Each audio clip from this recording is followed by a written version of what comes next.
Go Jackets. What is going on, everyone, and welcome to WreckTalk. A few things to talk about today. Obviously, I'll talk about what am I expecting to see? What do we need to see as Georgia Tech fans playing an inferior opponent like Bowling Green? But before we get into that, number one, Cdogg and I will be doing a tailgate for the Bowling Green game. So if you were at the spring game, it's going to be basically the exact same thing as that. We'll be on that overpass by the Skeller School of Business. I'm trying to that's the 75-85 overpass. So we'll be set up there. Come see us. We'd love to see all you guys. I'm sure we'll be set up 2.5 hours for the game, hanging out. I think Cdogg said he might even have a TV. We can watch some football. Before the game, we'll have some burgers. It's going to be a great time. Also, link in the description of the video. We will, if you haven't got your picks in for the WreckTalk Pickem contest, definitely get them in there. And if you want to be eligible to win some WreckTalk merchandise, I will be selecting a random member Monday for some WreckTalk merchandise of their choice. So if you want to be eligible for that, become a member. Also, a link in the description of the video for that.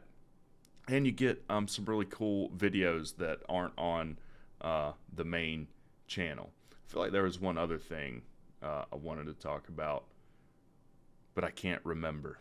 Killed too many brain cells in the days, I guess. So, what do we need to see from Georgia Tech playing Bowling Green? Oh, I know what it was. We're unveiling the Ghost uniform. So it's not the Black Watch, even though it does have the Black Watch black stripe down the middle of it. Miami, also an Adidas team, they have a Ghost uniform, all black. Look pretty good. I'm not a huge fan, unlike probably most people, of the black jerseys, just because it doesn't really look like a Georgia Tech jersey. It kind of looks like New Orleans Saints to me.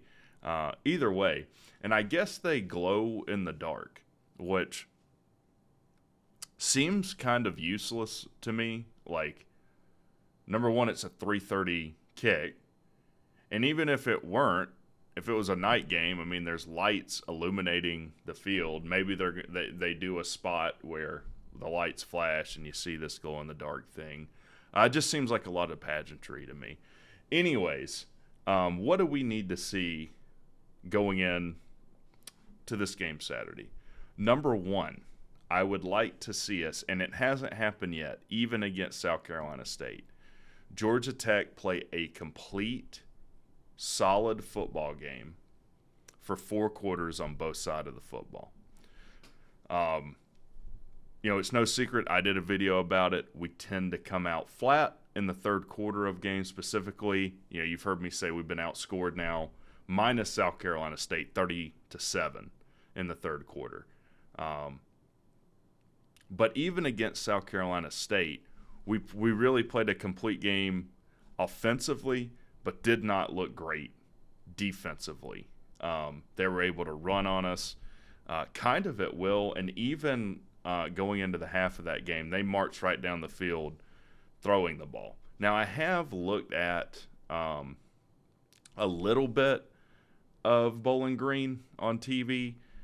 They're not even really a good group of 5 schools. So they've played Liberty and lost. Their only win is against Eastern Illinois, which I didn't even know existed. Got beat by Michigan 31-6, which is kind of curious for Michigan, and then got beat 38-7 by Ohio. Now, the other thing with Bowling Green is it's like the most confusing place to figure out where it is. There is a Bowling Green, Kentucky. That's not where Bowling Green is. Bowling Green's actually in Ohio. I think I was on BVD's show, and we were trying to figure out where the hell Bowling Green was. Not in Kentucky, it's in Ohio. It doesn't really matter. They're coming to Atlanta, though. I would love to see a good attendance at this game. Probably won't happen. There'll be the hell of a block party. And I love how, Bat and Cabrera, like, they asked Patient's opinion. They never asked my opinion about it. I was there the last, home game for South Carolina State. It's okay. I mean, it's honestly, it was so loud, the music, that it hurt my ears, though. Like, I'm all for, like, getting pumped and stuff, but, like, when it literally hurts my ears and I need earplugs, like, I don't know. I don't know.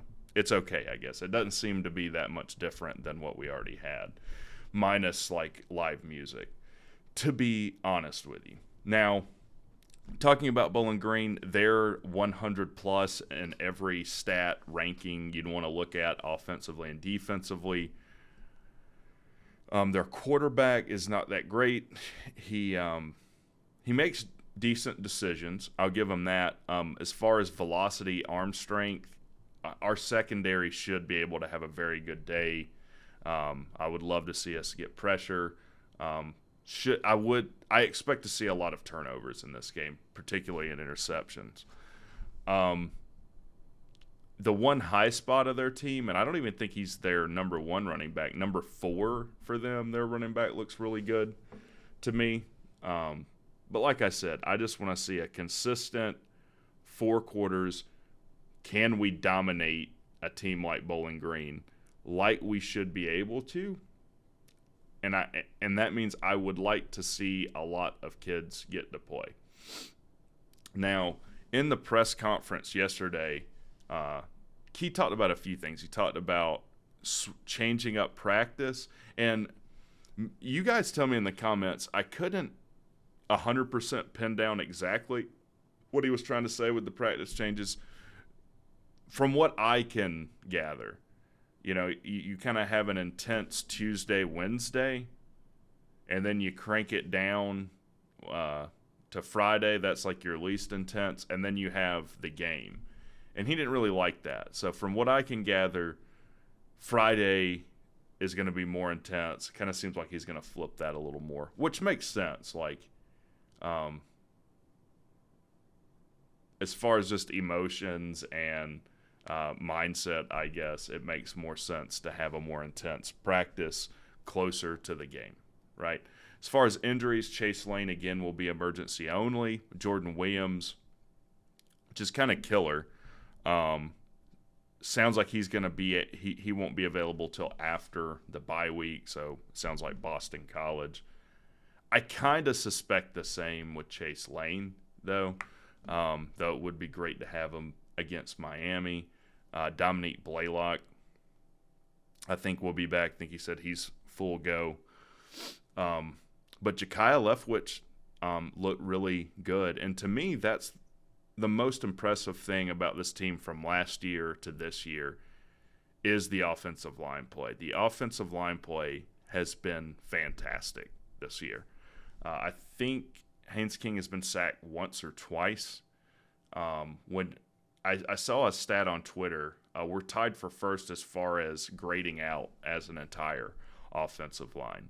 So really good to see that. I would love to see more Haynes King doing his thing, Jamal Haynes doing his thing, Eric Singleton Jr., Christian Leary, will we even see Blackstrain? He mentioned Blackstrain. I guess he's been combating injury as well. On the defensive side of the ball, show me more of Andre White and Braylon Oliver. Want to see Tatum too, but those two guys really look like what we need to have at linebacker. Can we gain some confidence dominating an opponent like Bowling Green going into Miami? This isn't a Miami video, but they're going to create a lot of problems for us in the following game. So that's kind of my thoughts going into Bowling Green. Again, definitely come out to the tailgate and see us. I'll be sitting in section 107. If you want to see me during the game. So you guys have a great Friday. And if no one's told you today, WreckTalk loves you. Have a good one.